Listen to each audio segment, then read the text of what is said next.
চাওক এই দলংখনৰ মানে বাৰিষাৰ সময়ত এনেকুৱা ধৰণৰ এটা সমস্যা সৃষ্টি হয় যিহেতু ইয়াতে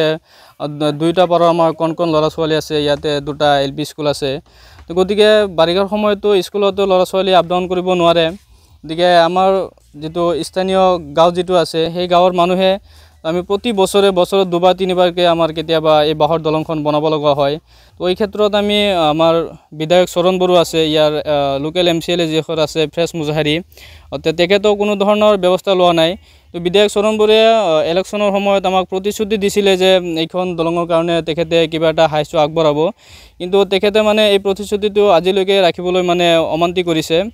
গতিকে বিধায়ক চৰণ বড়োক আমি জনাম যে যদি আমাৰ গাঁওখনৰ মানুহে আপোনাক সাপোৰ্ট কৰিছে আপোনাক ভোট দি জয়যুক্ত কৰিছে তো অতি সোনকালে আমাৰ এই দলংখন মানে বনাই দিবলৈ যাতে কোনো ধৰণৰ ব্যৱস্থা হাতত আছে তেন্তে আপুনি অতি পলমে এই ব্যৱস্থাখন ল'ব লাগিব কেইবাখনো গাঁও আছে কেইটা গাঁও আছে ইয়াতে আমাৰ এই দলংখনৰ লগত কমসে কম 3টা 4টা গাঁও সংযুক্ত হৈ আছে যেটো এইটো ইক্ৰাবাৰীৰ পৰা হাজাৰগাঁওলৈকে এটা সংযুক্ত বৰ্ডাৰ ব্ৰিজ বুলি ক'ব পাৰি আমি তো এই ক্ষেত্ৰত মানে বিধায়ক চৰণ বড়োৱে অতি পলমে মানে গুৰুত্ব দিব লাগে তো এয়াই আমি কামনা কৰিছোঁ তেখেতৰ ওচৰত হয় ইয়াতে শিক্ষকসকল মানে কিছু সময়তে অহা যোৱাত বহুত অসুবিধা পায় গতিকে শিক্ষকসকল যেতিয়া মানে স্কুলত যাবলগীয়া হয় তেখেতসকলেও স্কুলত যাব নোৱাৰে তেতিয়া আমাৰ ল'ৰা ছোৱালীবিলাকৰ ক্ষতি হয় গতিকে যদি শিক্ষক আৰু সকলো ৰাইজৰ অসুবিধা আছে তো এই ক্ষেত্ৰত মানে চৰণ বড়োক জনোৱাৰ পিছতো মানে কোনো ধৰণৰ ব্যৱস্থা আজিলৈকে কিয় লোৱা নাই